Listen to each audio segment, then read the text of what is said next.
Life Management Science Labs would like to acknowledge that we live and produce this podcast on the traditional lands of the Wurundjeri people. We'd also like to acknowledge the traditional owners of the lands of our listeners and our international colleagues. We'd like to pay our respects to their elders, past, present, and emerging.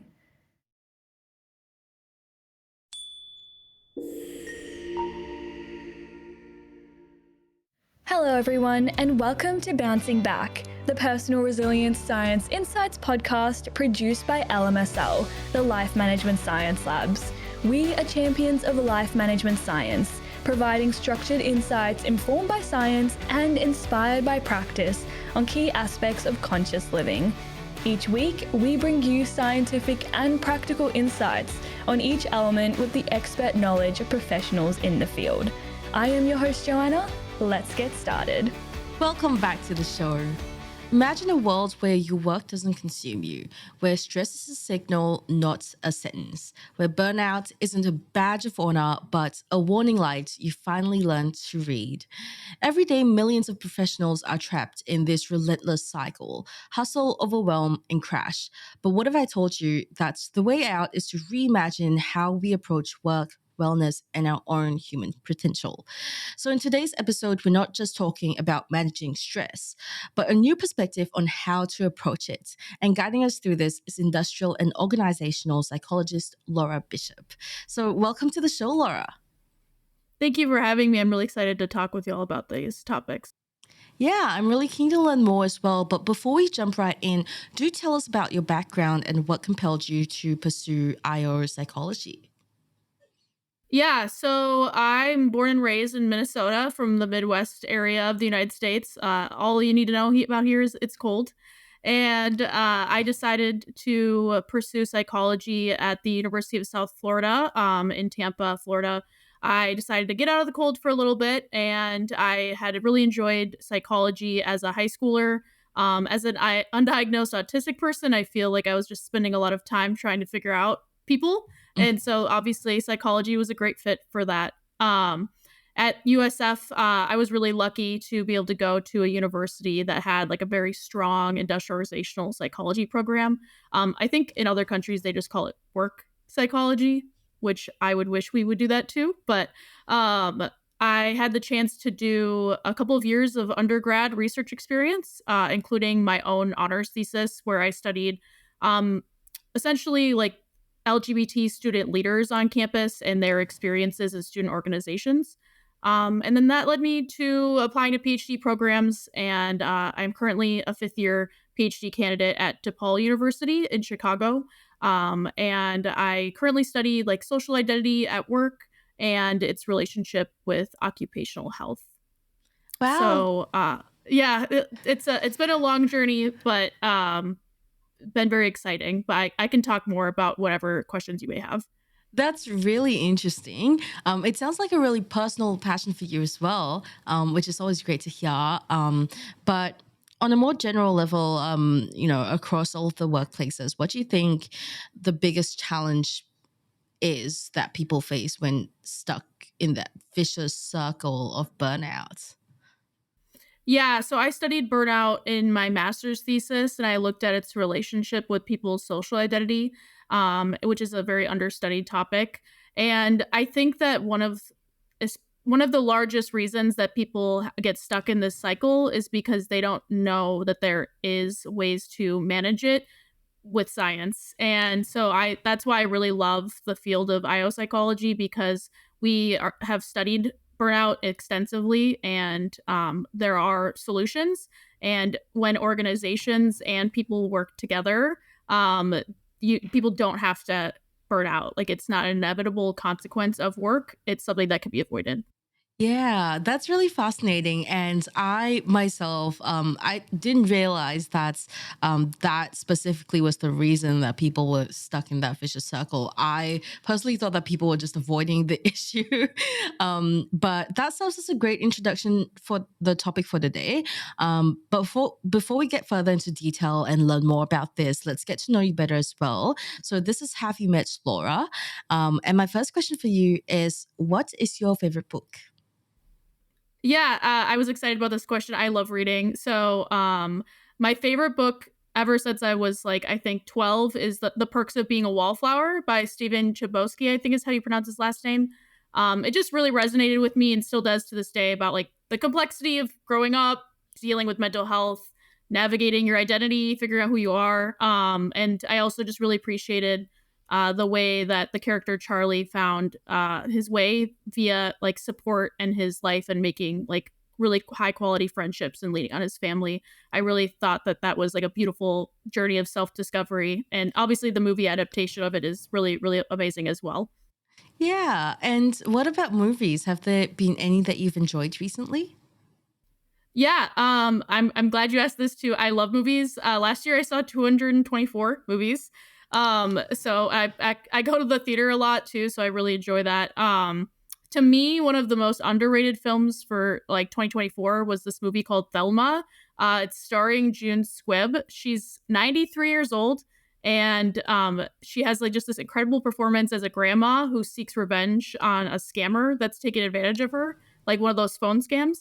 And she does her own stunts. And so I just love that she's like proving like age is just a number when it comes to talent. And like, I wanted her to have an Oscar nomination.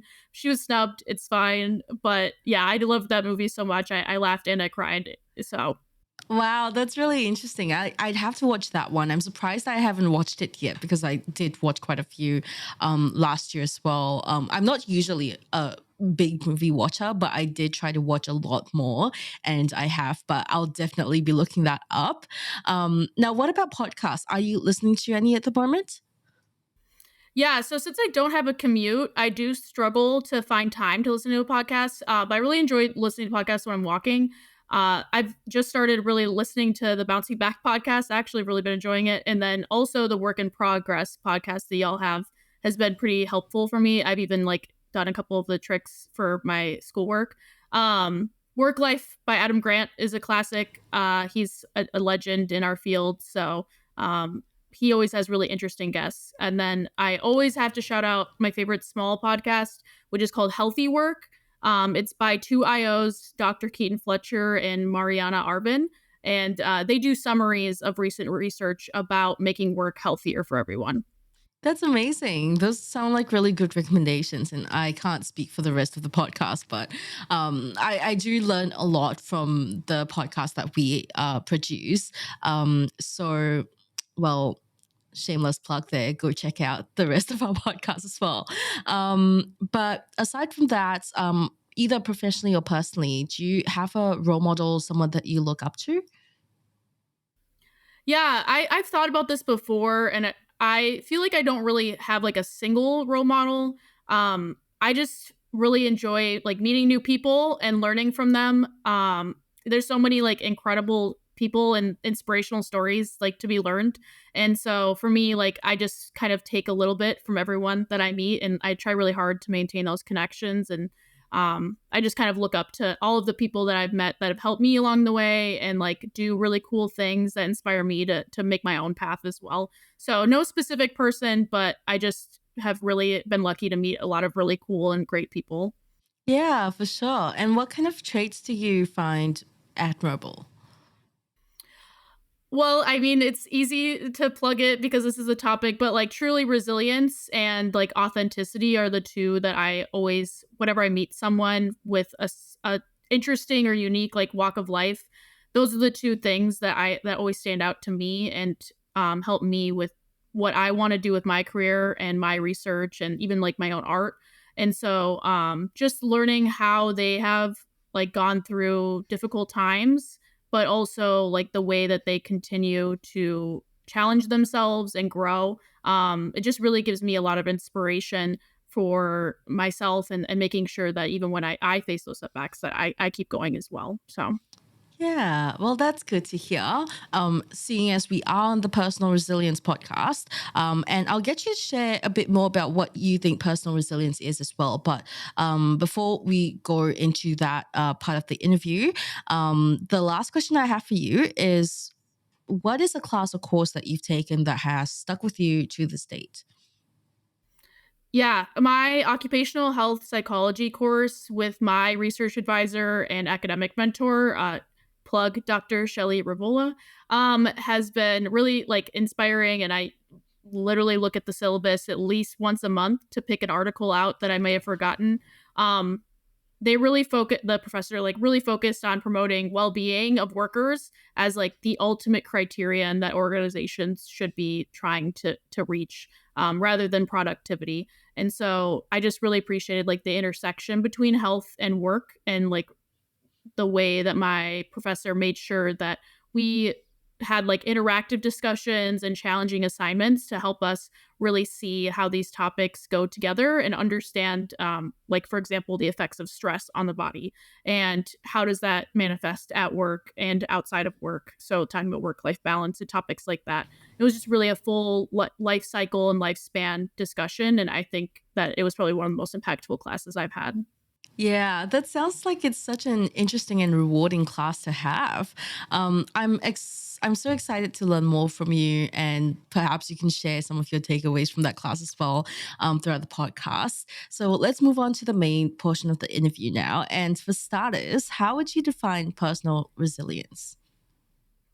Yeah, resilience to me is just really about when you face a challenging circumstance, how do you go about adapting, changing, and recovering to be able to grow stronger after? I think that some like a misconception about resilience is that it just happens, but it's really like a dynamic process of bouncing back, but also learning and growing from what happened, whether that be a mistake that you made or something that happened to you. There's always something that you can take from it and use in the future to not have that happen again, or the next time it does, knowing how to cope, and like, I guess, yeah, be resilient in the face of those matters again. And so, yeah, just like learning how to not only recover emotionally, but learning those tactics to be able to use those for other stressors that may come up in the future. Yeah. And how would you define occupational stress? So there's so many ways to define occupational stress. I'm gonna go with the psychological perspective, but also touch a little bit on the physical. So essentially, like, occupational stress occurs when there is like an imbalance between the demands that are being placed on the worker and the resources that they have to meet those demands. So this can like lead to emotional and mental strain. So like, you know, head like it can be like, I'm really stressed because I have way too much on my plate. That's the cognitive stress, but then it can lead to things like a headache, which is a physical manifestation of the stress to the body. I won't go into it, but there's this concept of like the allostatic load, and it's like the different levels that stress, specifically occupational stress, can affect you at. Looking at like, okay, something stressful happens, your body reacts, your cortisol levels rise. This can then lead to weight gain, heart issues, which can then even lead to other worse issues. So, yeah, it can be something momentary, but it can also be something that lasts. Yeah. And what would you say are the factors that may contribute to, the occupational stress being exacerbated? Yeah, I think sorry. I think one of the major ones that I have seen in the literature and just from my own workplace experiences is autonomy, and the lack, specifically the lack of it. So the lack of control over your own role. That could look like micromanagement. That could look like not being able to have any sort of ability to job craft, like to be able to do something in your own way. It could also be having too much on your plate so that you are not able to keep up with all the things that you need to do every single week, and which can then lead to other strains with interpersonal relationships like coworkers or your manager, or even your relationship with the organization, like as a concept. Yeah. And what are the psychological and physiological effects of this type of stress, the exposure to this type of stress, especially if it's prolonged? Yeah, this is something that I wish organizations talked about and understood more is that it can literally manifest like physically, like I mentioned earlier with the headaches, like fatigue, even changes in appetite. It can manifest emotionally, like via anxiety, irritability. Behaviorally, it can then turn into what they call depersonalization or disengagement from your work. So decreased productivity, increased absenteeism, conflict. It can really show up in a lot of subtle ways, whether that be like someone like snapping at a colleague or even just being constantly tired. And so they can really, really snowball if left unaddressed and continue and happening continuously. Yeah. And how would you describe the relationship between personal resilience and occupational stress? That's a great question. So I think I have a two-sided answer to this. The relationship should be that you're able to use resilience to come back from stress. And so it would help you with reframing a challenge, maintaining emotional stability when you're having a difficult time, if it's a temporary overload or a temporary situation. Like for example, someone with strong resilience may view a difficult project as an opportunity because it's a temporary issue. But the other side of it is that sometimes resilience can be looked at as a band-aid for occupational stress, and that is not true. Not everyone is able to be resilient in the same way. And so when it's assumed that, well, people have resilience, like it's like a tool in the toolkit, they have it, they can use it, they can deal with the stress. That's the problem with that connection is that's not necessarily true.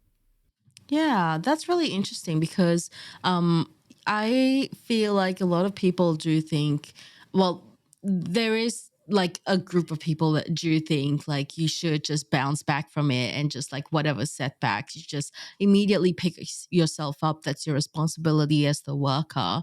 But in reality, we aren't really like we're all different people and different individuals with different backgrounds and experiences and histories, and that may affect or play some role in the way we execute resilience. And so it's important to remember that like when you're managing a group of people, it's not just going to be like, well, I think someone should take it this way, like that's the right way to do things, you know.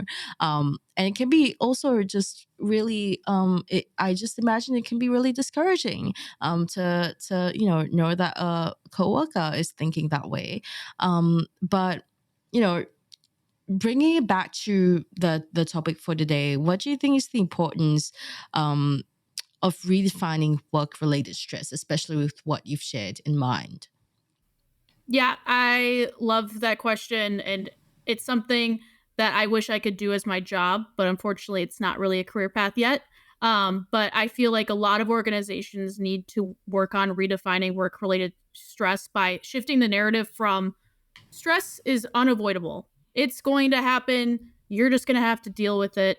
I want them to switch from that narrative to stress is manageable, but it's also preventable. And kind of thinking about the different ways that we can view stress not as an individual failure, but as a systematic issue or systemic issue that can be addressed, like with better support systems, better workplace policies, better resources, and also considering the actual whole holistic view of the person as not just a worker, but as a person who has other external things happening outside of the organization.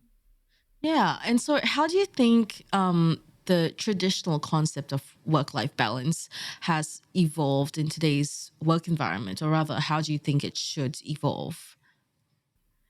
Yeah, I mean, that's the hot topic. I struggle with this one because I know that there is a lot of benefits to the in-person work environment that a lot of older generational folks have attachments to, like having work friends and having a place outside of your home that you can go to. Those are very important benefits, but work-life balance needs to evolve over time as work changes. And as we know and have seen since the COVID-19 pandemic affected everyone and continues to, that we can work remotely and be productive and still also have relationships with our coworkers. And so I think that that clear separation that used to exist is changing. And I think that that is okay. And I think that it should be about that autonomy piece where people have the choice to plug in as much as they want, but also unplug as much as they want. And that we stop looking at like I don't know what the term used to be called. I think it's like workaholism, which I hate that that's a term, but that is like a concept. And I think we need to say it's okay to really enjoy your work, but also focus on yourself and your stress and maintain that balance outside of your work identity. Yeah. And what are some of the major concerns with this type of working style or working environment that people have? I think there's this concept called like boundary theory, which is essentially that people like manage and negotiate their personal boundaries. This is something both in the workplace but in interpersonal relationships. So flexible work arrangements are a really good solution to this, and that is like giving people that choice to say, I would like to be fully in person because I live in a household where there's a lot of people and it's easier for me to focus if I'm at the office. But maybe for some people, they are night owls and they would prefer to work at night. And if they don't have a lot of interactions that need to happen during the day, let them do that.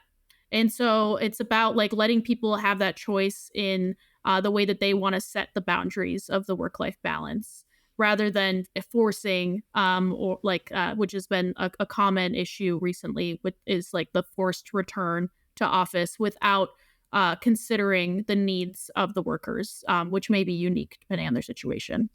Yeah, I think one of the major concerns that managers or companies have with during this is that they fear that the workers may take that for granted and take advantage of that and not work. So, what is your response to that?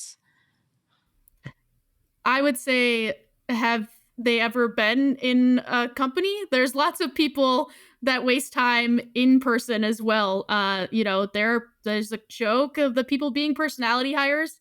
It's not that much of a joke. There's definitely people who are less productive because they love to yap, and I get it. I do too.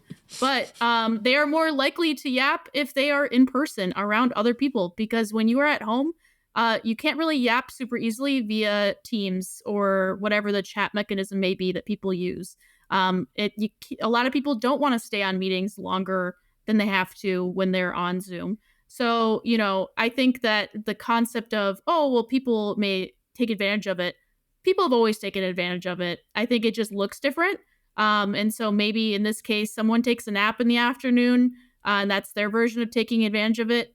To me, if they would have been doing something else otherwise or just having their head down, then if they were in the office, then that's okay. That was going to happen either way. That's a different issue than it is an issue of where the work is being done. It's more Yeah. about that person than the concept of the work Yeah. modality. Yeah, 100%. I'm definitely one of those people as well who I work better from home if I'm doing like if I'm not recording or like, hosting things. Just because I love to yap. And when there's someone around me, I want to yap.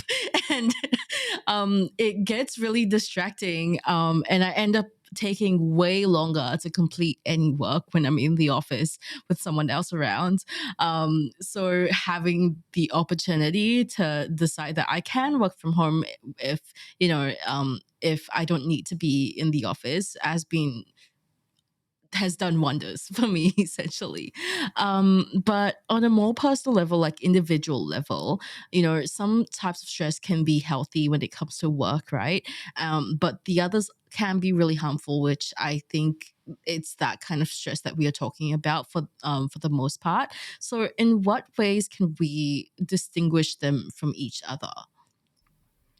Yeah, a model that I really love, that I learned from my occupational health psychology class is called the challenge hindrance model. It's essentially that when something happens that is more difficult than your average amount that you're used to, whether that be it's a more conceptually difficult project or it's more time consuming, each person can choose to look at it as either a challenge, which would equate to a positive, healthy stress, which is like like EU stress, U stress, or they can view it as a hindrance, so something that is a harmful stress. And so for the positive stress, that can lead to motivating performance, reaching new heights, new goals, fueling creativity, promoting growth, and like feeling really confident in that you hit that challenge and you feel good about it even though you were stressed, versus that negative stress is overwhelming and it's leading to negative feelings of like I can't do this, self-efficacy being lowered, and that can be because of other reasons, like maybe a lack of resources to do it, maybe too much in their personal life happening. Whatever the reason may be, it's going to be up to the individual person on how they are going to perceive it. But everyone has that certain point when essentially the stress exceeds their capacity to cope with it. Yeah, for sure. And we talked a little bit about the main causes or the common causes of work-related stress. But I wanted to know, what are some lesser known causes of work stress, such as, the relationship between you and another coworker, if it's not exactly on good terms at the moment. Yeah, what are your thoughts on the lesser known causes of stress? There's so many. I think the ones that come to mind first would be a lack of recognition or appreciation, whether that be from coworkers or leadership. That can really lead to stress because it's basically a lack of positive feedback, which can lead to uncertainty about how you're doing. And then obviously poor leadership is often talked about, but I think with that it also is unclear expectations from leadership, so not really knowing, and I guess that it goes back to that uncertainty again, like not knowing where you stand, not being sure what you're doing and why. And then I have to also mention this because this was my master's thesis, but workplace mistreatment is way more common than people think it is. So things like incivility, which is like small rude comments that happen that shouldn't happen, or things like ostracism, where people are excluded purposefully or even potentially accidentally from situations. Those can also lead to stress and are often really not discussed or talked about very openly. Yeah, 100%. I feel like all these causes of stress tend to not be talked about at all, and people end up thinking that they shouldn't be bothered by it and they should just leave it at work and not really be affected. When, in reality, it's really hard to pretend like it doesn't affect you. So, what is your advice for overcoming this type of stress? It is very difficult, but it is possible. I think one issue that I found really intriguing that people have sorry, let me start over. That people deal with a lot, but is not, again, not spoken about very often, is like this recovery paradox, which is like you are so stressed and so burnt out, and you attempt to unplug, but you're then so stressed about trying to become unstressed that you actually get more stressed. And I think that that is something, especially with our always on culture that we have now, that can be so difficult to do. And so I think if you can manage to take yourself out of that vortex of, oh, I have to stress, I have to stop stressing. It's so hard to do it though, but I need to do it. I think if you can pull yourself away from that and focus on your core self, so it's, very like cliche to say, but like literally self care. But the basic needs get forgotten often. Are you exercising ever? Are you sleeping enough? Do you ever take a mindful minute to yourself? Just 1 minute a day. Like, it doesn't have to be a whole, I'm going to sit down and do a face mask. I'm going to use a nice bath bomb. It doesn't have to be that. It can be literally just prioritizing the basic care first. And then you can focus on other things that may be beneficial and lead to like thriving. But if you're in a burnout mode, you need to just worry about the absolute basics and getting back to a baseline that's healthy for you. Yeah, I think that's a perfect point to segue into our next section, which is practices and habits. And I'd love to know what habits you would recommend practicing to strengthen resilience and manage work-related stress. Yeah, for resilience, I would say this is going to really depend on each individual person. But when there are times that you have dealt with an insurmountable amount of stress and you found your way through it, taking that time to reflect about how you did that and who was there for you, what resources did you lean on, um, what kind of amount of time did it take for you to deal with those things, really kind of understanding like, how did I do that, and reflecting and giving yourself some credit and giving acknowledging that was really hard, and yet here I am and it's done, and I'm moving on and I'm stronger for it. I think just taking that time to do that is very important. But that's more of like a once off situation to help you with that resilience building. I would say when it comes to daily habits, I really am a big proponent of joy. And I think that not enough people have hobbies that bring them joy. And so I would say a great habit to start with that is nice and fun is finding something that you really love to do and doing it every day. So, like for me, I play my keyboard every day. Maybe it's only for 10 minutes, maybe it's for an hour, but I play it every day. And so I think finding something for you that brings you joy, makes you feel good, and is something that you can easily do every single day is a great way to one, detach from work or prepare yourself for work, depending on how you want to do it. But just take an opportunity to have fun, relax, and just like get into that flow if you really can. That would be great, and giving yourself that chance to really enhance your well being, not for anyone else, but just for you. Yeah, I agree that I think a lot of people don't realize how powerful hobbies can be in adding joy to your life. I used to be the kind of person who just like came home from work and would just plop on the couch essentially and scroll on social media, which like there isn't anything wrong with that. But like while I was learning about things that are happening around the world, and that's well and good, there is sometimes I notice that when I do take part in my hobbies, and for example baking is really therapeutic to me. I love making a good cookie, and organizing and things like that. It just takes your mind, it really gives your mind a chance to reset rather than being plugged into what's going on around you. Like that's good, but you got to give your mind a little bit of a break. So I definitely agree with that. And but what do you think are some challenges that people may face in trying to practice sorry these habits?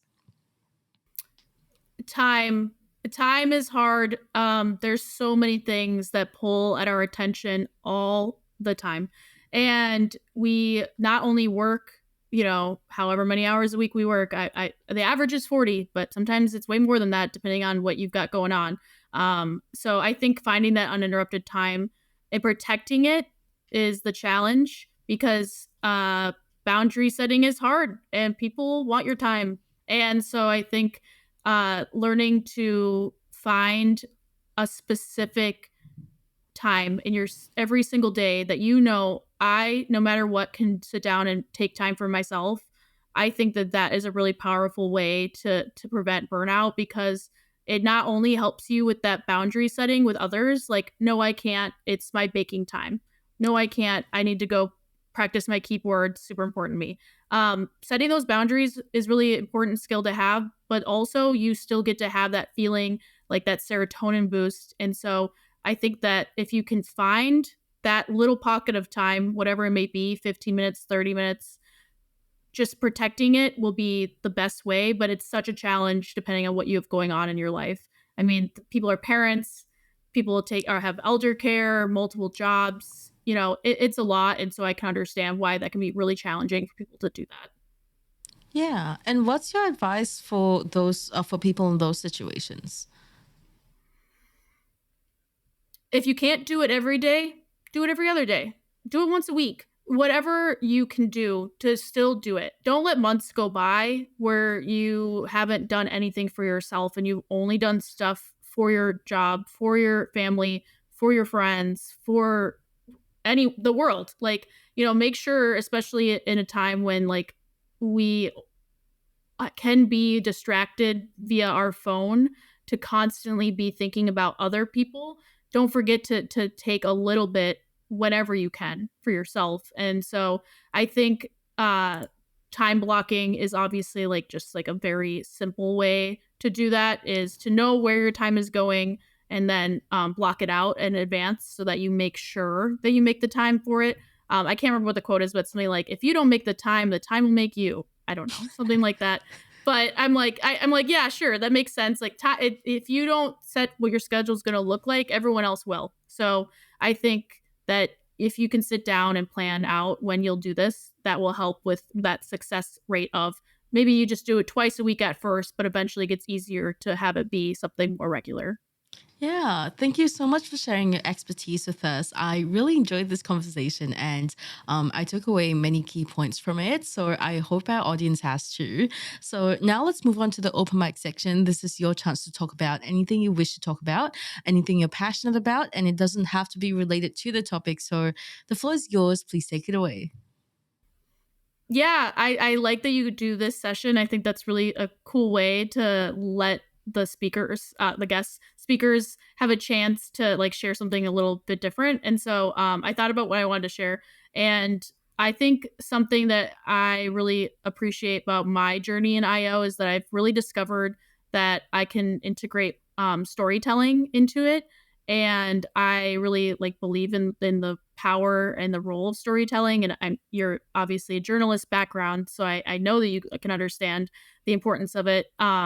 And I think that it's really relatable to the resilience topic as well, because telling your story can give other people that chance to have an inspiration to know that they can do it too.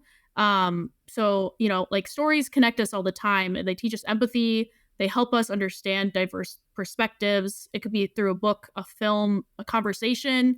And so, especially in a time when maybe we feel a little divided from each other, or like marginalized folks, especially, are feeling like disproportionately affected by different issues, I think it's even more powerful to share your story with others.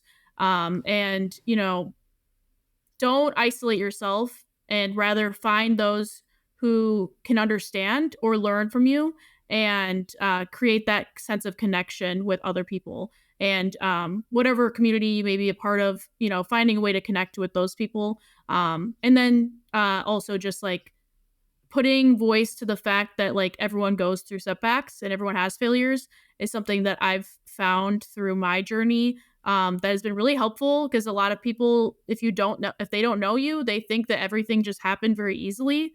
And so when you speak to it and share, it gives them a chance to say, oh, actually, I can get past what I'm dealing with. They did it. I could do it too. And so I just really believe in that power of storytelling. And I think that in a field that is so science focused, we can kind of forget that importance of the narrative and sharing our stories, and that this is still a human field and we're people and we all have our own things going on, and science is cool and great.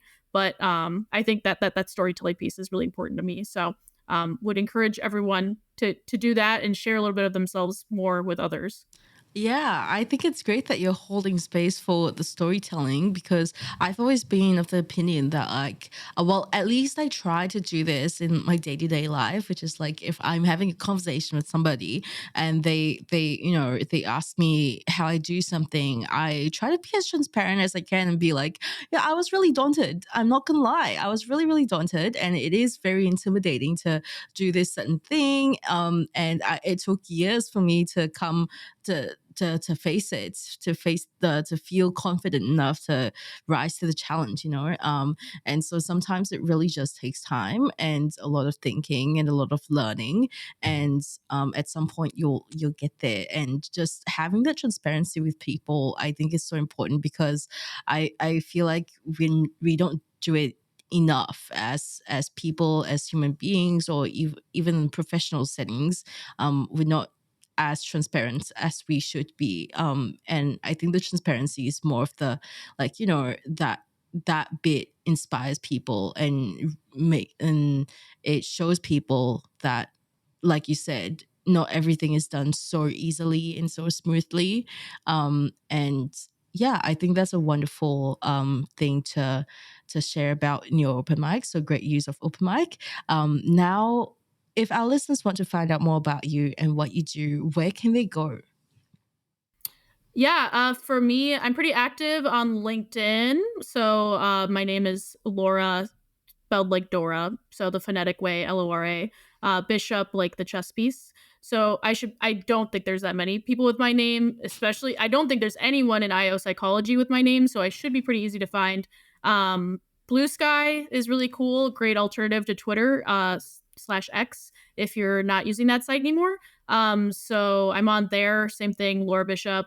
And then a shameless plug is that I do have a book and movie Instagram. So if anyone is interested in books and movies and yapping about those, I'm on Instagram. Laura.loved is my little name on there. So Amazing. We'll link those in the show notes. Thank you so much, Laura, for joining us today. It's been such a pleasure to talk to you and learn more from you. And thank you everyone for tuning in. I hope that you learned something about, finding new perspectives about work-related stress and how to manage it. And we'll catch you in the next episode. You have been listening to Bouncing Back, the Personal Resilience Science Insights podcast produced by the Life Management Science Labs. Listen to episodes from LMSL's 10 life management perspectives on Apple Podcasts, Google Podcasts, Spotify, YouTube, or other podcasting apps on your smartphone. If you enjoyed this episode, please consider rating our show, sharing it, and subscribing to our channel, as it helps other people find it and us grow to bring you more quality resources. More of our work can be found on our website, pr.lmsl.net, where you can join our movement. I'm Joanna. Thanks for tuning in.